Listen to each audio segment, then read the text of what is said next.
We're looking at that very seriously, birthright citizenship, where you have a baby in our land, you walk over the border, have a baby. Congratulations, the baby is now a U.S. citizen. We're looking at it very, very seriously.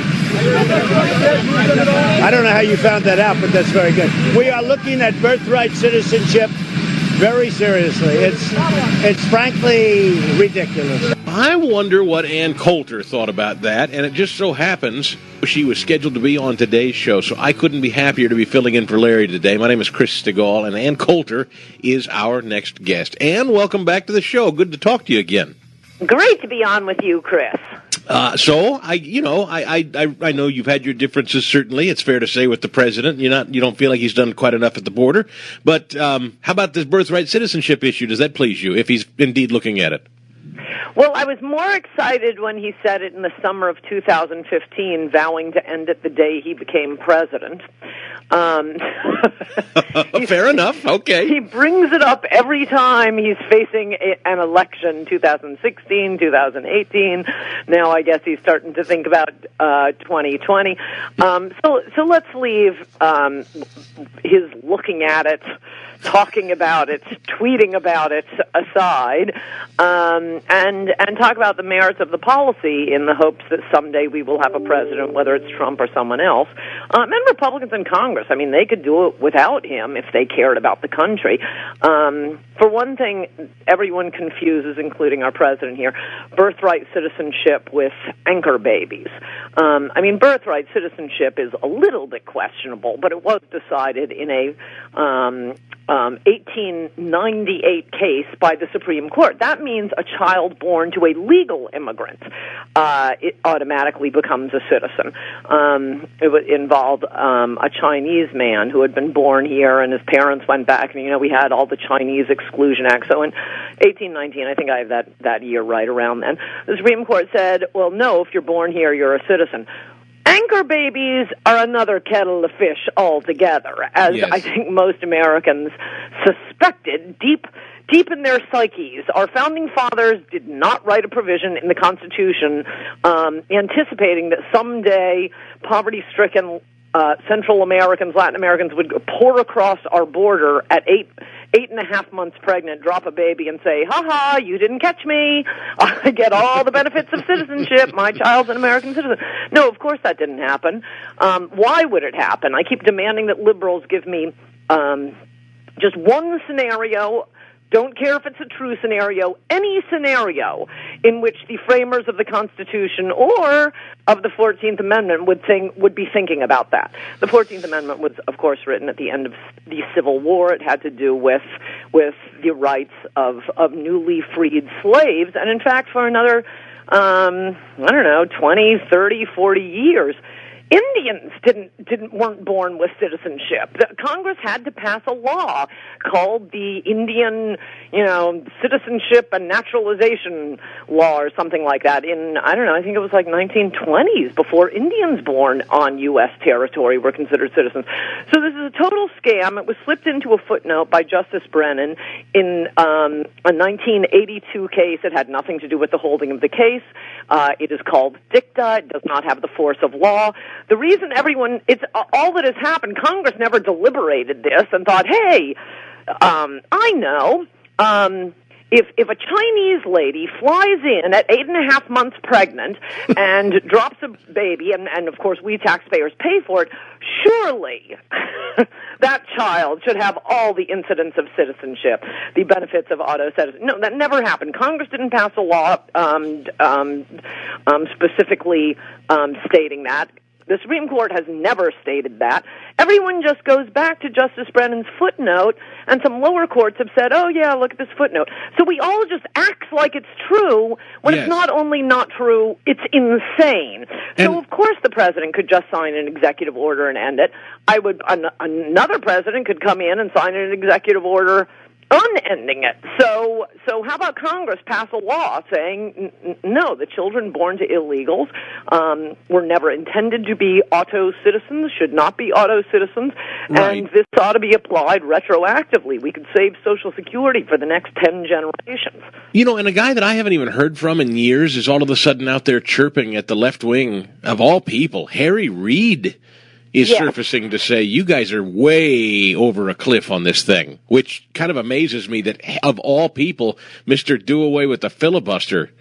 I thought he was about as radical as it gets. I watch these Democrat debates thinking, Rahm Emanuel and David Axelrod must be ready to kill themselves. They go out of their way.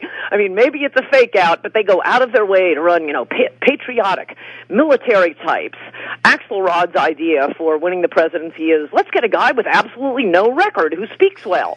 They do not want the Democrats going down this path. I mean, who knows? It may be that through immigration, Democrats have changed the demographics of this country enough that ideas that would have been political suicide, 2 years ago, perhaps they're not political suicide anymore.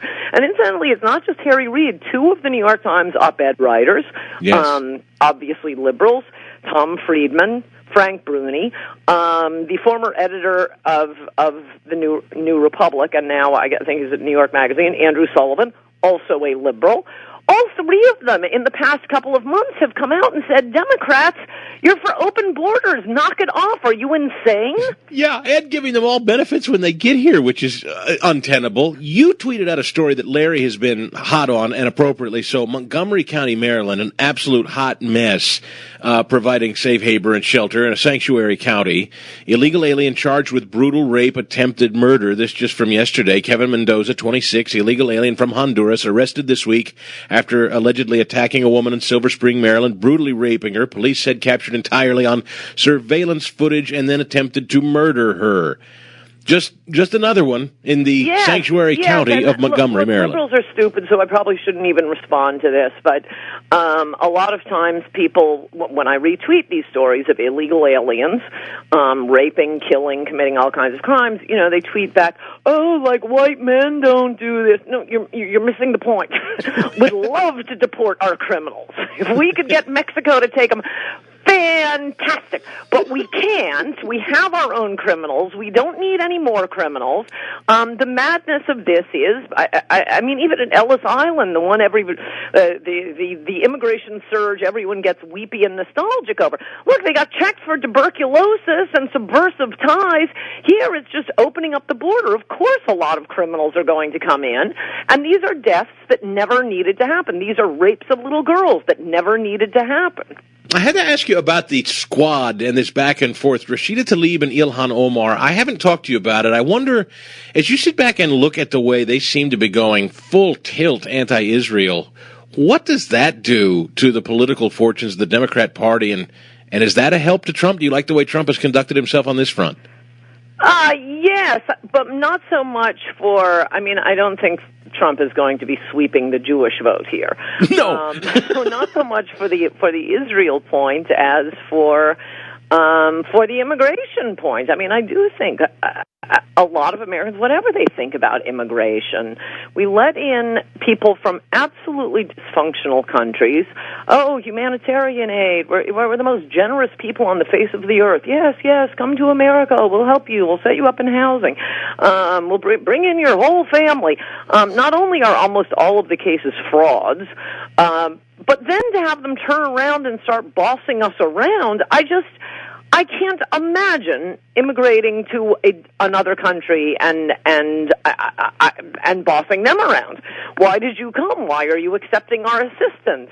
This is awfully rude of you, but gosh, you have an American accent when you attack my nation like that.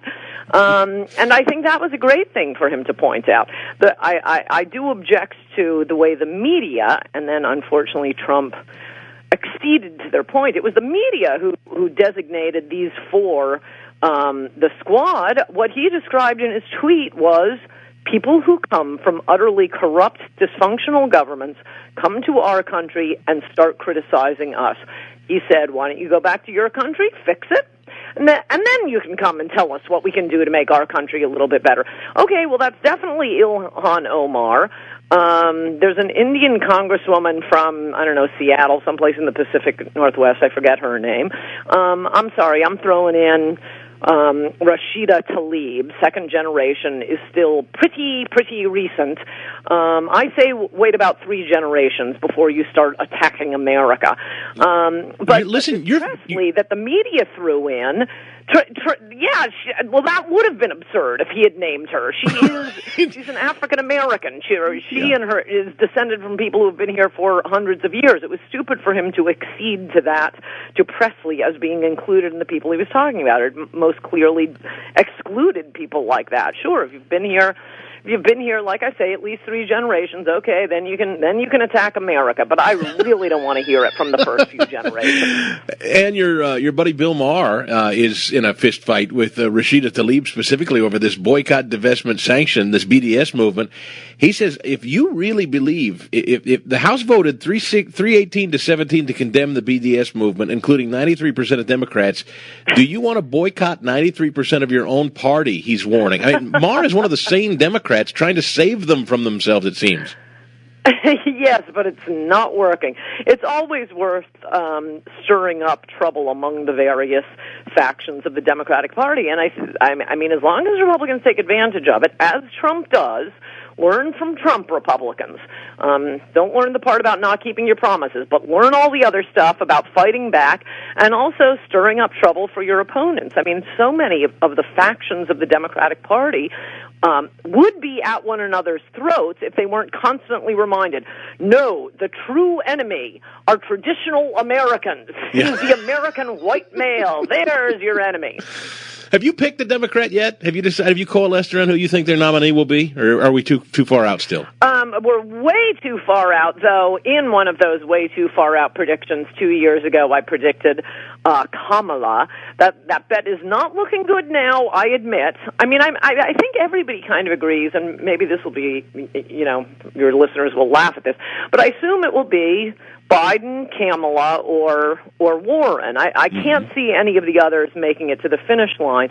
I still think if black Democrats dump Biden, if he's going nowhere, I think there's some supporters more likely to go to Kamala rather than Warren, in which case my 3 years out prediction could still come true. It's a dark horse, but I'm still in the game. And I tell you something, if you turn out to be right, people are going to have to start paying you big money because you are, it's like you already landed with Trump. I mentioned Maher's show. I've told you this, I don't know over how many years.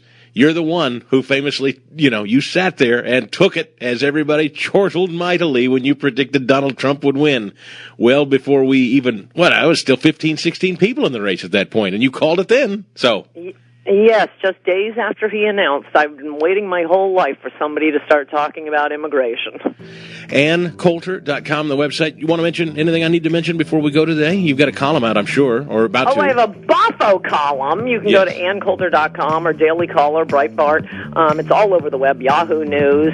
But today's column is fantastic, and I demand that all of you read it immediately. It's titled, Why the New York Times is Unreformable and Must Die. Love you, Ann. Great talking to you. Thank you. Bye-bye.